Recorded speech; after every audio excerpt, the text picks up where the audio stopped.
Uh, because the bills are high, I guess I'll talk about Sonic. Alright, so let's set the ground rules straight. These are my unapologetic Sonic hot takes. It's just something that I personally believe in. I'm not rage baiting. I'm not trolling. These are my genuine thoughts, okay? Y'all better be civil, but I know y'all niggas. I know y'all don't know what civil means. If I asked you to spell it, you'd probably start with an S. Let's start this off rip. So, the special stages in Sonic 4 versus the special stages in Sonic Mania. I'm gonna be honest with you. I think the special stages in Sonic 4 outclass the ones in Mania. You know what? Hold on. Let me actually go. Let me replay the game real quick. I'll get back to y'all.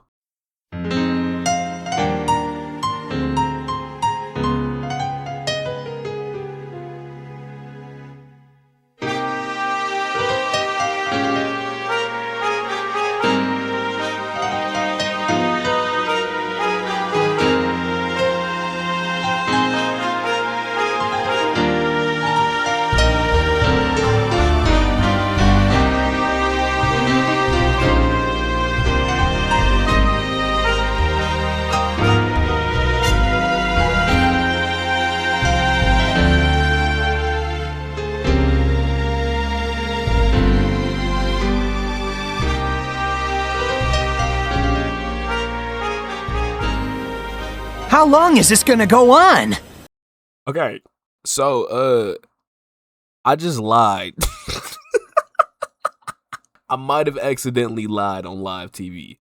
The Sonic 4 special stages hold a special place in my heart because I really do like the kaleidoscope backgrounds, and I really do feel like the idea of these special stages being achievable at the end of a level, to me, is really, it fits in with the Sonic philosophy because it rewards you for being highly skilled with an asterisk, okay? Because these are baby games at the end of the day. But I think getting to the gold ring with at least 50 or so rings makes replaying these games a whole lot easier. Because I'm gonna be honest with you, most of the classic Sonic games, to me, has almost always been a really frustrating experience, especially a lot of those Genesis games. Special stages are quite frankly just not fucking good. Aside of Sonic 3, maybe. But at least with Sonic Mania, I will admit I was wrong. I was tweaking. I was just mad because I think the process of having to hunt down and explore the level to search and find the giant rings is really fucking annoying, just because it takes me out of the experience of playing through these levels, right? I think exploration in the classic games is really just not for me. I don't quite enjoy it because I don't want to be forced into having to bump my head around each fucking wall to find a breakable object or find a one portion of the level that's going to grant me access into the hidden area that's going to contain the ring. But at least with Sonic Mania, you know, I agree. I was tripping just because I never really realized how much are available that you could deadass. With how long this game is, you could deadass have Supersonic by the end of the third fucking stage. Or by the low key, before you finish Act 2 of Chemical Plant, you could have Supersonic, Knuckles, Tails, Mighty, whoever the fuck you're playing as. So I will admit, I lied. I was wrong. I'm not doing the stand wrong dance because I don't care about y'all. Next one. So I've seen the conversation surrounding movie Sonic versus game Sonic and the idea of having an accurate adaptation. I kind of don't care. That's just something that I've grown accustomed to from being a video game, from being a comic book fan for quite a number of years. Just when you have to fit the plot of a 20-hour, 15-hour, hell, even a 10-hour game into a format that is supposed to be on the theaters, right? You probably have about anywhere from about an hour and a half to about 2 hours to fit an entire game's plot into a movie. And so, at least in my personal opinion, my very casual, high, no brain having ass take is just because I feel like I'm okay with not every adaptation being exactly 1-to-1. Now, listen, in the context of the Sonic movies, Sonic 1, obviously, this is not enough adaptation. That's a buddy cop movie. Sonic 2 was kind of just, I put two shoulders up and shrug. But I'll give Sonic 3 some credit. I think they touched on the very important beats of Sonic Adventure 2. I feel like they got Shadow mostly right, even if I feel like Keanu Reeves' performance was, I put two shoulders up and I shrug. But across the board, especially when I'm thinking about this in the grander scheme of things, you know, what would a Heroes adaptation look like? What would a, God forbid they do an 06 adaptation? I've just come to accept the fact that the character of movie Sonic is not meant to be one-to-one to game Sonic. Obviously, that some features of him unfortunately had to be shafted down to appeal to a more broad audience, right? When I think about these movies, and especially how they renewed interest into the franchise, they come across to me as someone taking a character and more for them to fit a specific audience. I think in the context of the JP Sonic versus the Americanized Sonic debate, I feel like movie Sonic Deadass is probably what Sega thinks the wider, global audience outside of Japan would want to see on the big screen, right? And it's just an unfortunate thing when it comes down to marketing, when it comes down to, because I do believe that Sega has to at some point do some focus or some group testing. I feel like they got the metrics to understand what is appealable to a broad audience, and that just sucks. It does suck that we're not going to see a very authentic game Sonic on screen. But at this point, I feel like getting frustrated over it is a waste of fucking time. Like, if you don't fuck with it, that's understandable. I'm not gonna kill you if you don't fuck with movie Sonic, but that's just my 2 cents on it. Do I care he doesn't act entirely like game Sonic? Not entirely. I do think he's getting better though. With each release, he's getting a little bit more concrete. He's getting less corny little brother energy. But speaking of that, I'm gonna be honest. The JP versus American Sonic conversation, I don't give a fuck about it anymore. Because at a certain point, right, I sat down and I looked at myself in the mirror. I didn't actually look at myself in the mirror, but I sat down and I really thought about this shit. And I'm like, Sega of Japan, at every turning point of this franchise, has had the authority to shut down them Western niggas. And they haven't done so. In fact, that era of the Saturday morning cartoon era Sonic, that's from Sonic Colors all the way up to Sonic Forces, right? Do I wish they would have pulled up and told them niggas to shut the fuck up? Oh, absolutely. Trust me. I wish Sega Japan would stop being so passive and would have beam strike them niggas.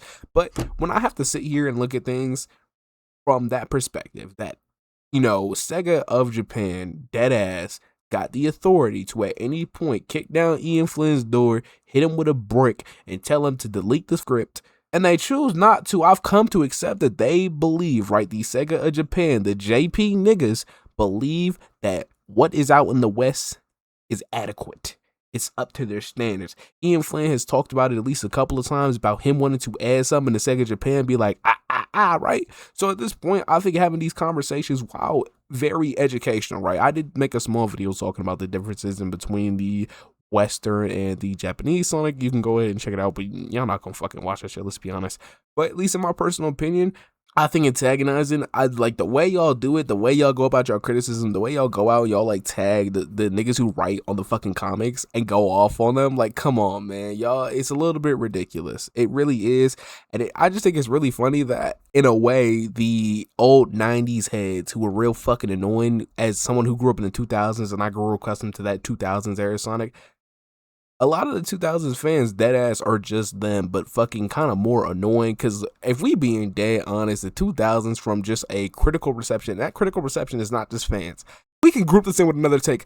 I feel like a lot of people try to blame the critic side of the reason why the franchise underperformed more so than the fans. Because I remember Sonic and his annoying ass bunch of fans or friends was a common complaint that you would see throughout the 2000s era. I seen some nigga on Twitter the other day try to talk about like, oh, this was just the critics just didn't understand Sonic.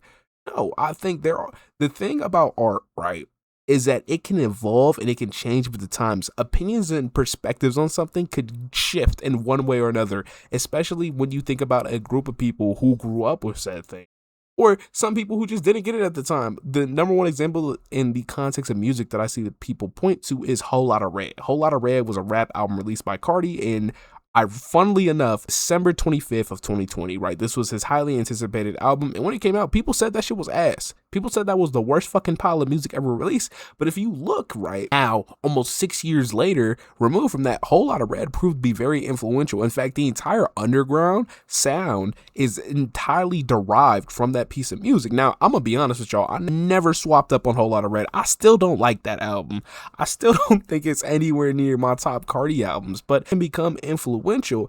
And when the next generation or the public opinion begins to swap the other way. And that's just my 2 cents. Like, I'm gonna be real with y'all. The Unleashed PC port, while great and phenomenal, did a lot. It had people, kind of swap it up a little bit because they're forgetting the fact that Unleashed ran on the PS3 and Xbox 360, and Unleashed had fucking performance issues. Unleash was dropping down to the single digits, and that's low-key ridiculous in any context because Sonic is a very fast-paced game. This isn't like I'm playing a JRPG and some shit and I can like take my time and, you know, plan out my actions. No, this is a very fast-paced game. So when you have issues like your frame rate is very fucking inconsistent, it can genuinely kill the experience. I feel like a lot of people don't want to talk about that when it comes to being picture portrayal of a game. When you get on the critic spaces, when you have to talk about a game and give a review and then decide if you're going to promote it to an audience or not. If this game consistently has performance issues that drops down to the single digits, I'm not gonna in good faith recommend this shit, because back in that time period it wasn't too common. You would see games get huge performance increasing patches like, oh fuck, the day one of this game was so ass, but they're gonna patch it. Like, that's not common, or that wasn't common back then. So I understand a lot of the critical frustrations with some of the bigger Sonic games, because y'all gotta keep in mind, dude, Sonic Unleashed came after 06, and 06 was super fucking buggy awful. Don't let no new gen nigga born after fucking 2010 try to tell you in 06 it was like some hidden masterpiece. No, the number one issue with the game was the bugs. The bugs made that shit damn near not unplayable, but it made it fucking a Herculean task to get to completion in.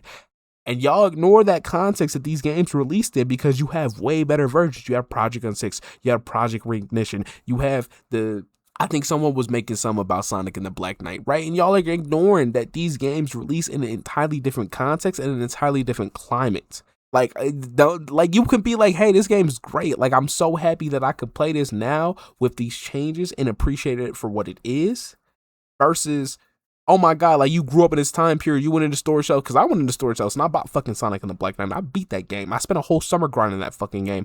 I bought Secret Rings. Like, I played this shit on OG hardware, and sometimes, you know, that can shift your opinion also. What we gonna talk about? Fuck, a lot of y'all niggas are too focused on being brand advisors, right? Being directors or something, when y'all ain't got no experience in the field. You got no skin in the game. I'm seeing people try to talk about that the collabs that Sonic are doing with other IPs are devaluing the brand. And my first thought is, nigga, what the fuck are you talking about? What experience do you have in this field that allows you to come to this conclusion outside of your own personal opinion on Twitter? You think the average Twitter nigga, like the average Twitter nigga versus the average person, you know, that goes outside and like hangs out with friends, you know, they're gonna sit there, they're gonna see fucking Care Bear Sonic, and they're gonna be like, yo, that shit's fucking crazy, bro. Oh shit, it's on Sonic Rumble, nigga. I can play a Care Bear in this game. Oh, let me hop on that bitch. Not everything is tailor made for you Twitter niggas. And I feel like a lot of y'all need to understand that the ability for collabs to bring people from different franchises in should not be understated, okay?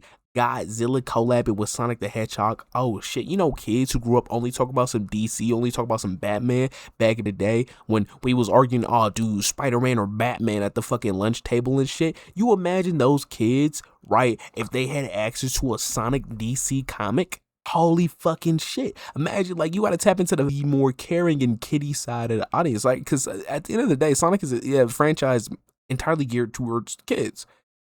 Let's not get this shit twisted. People get mad at fucking Sonic Prime and calling that shit Super Mickey Mouse. Nigga, this franchise has been made for kids. And that doesn't mean that you can't tell mature stories and you can't tell stories with depth.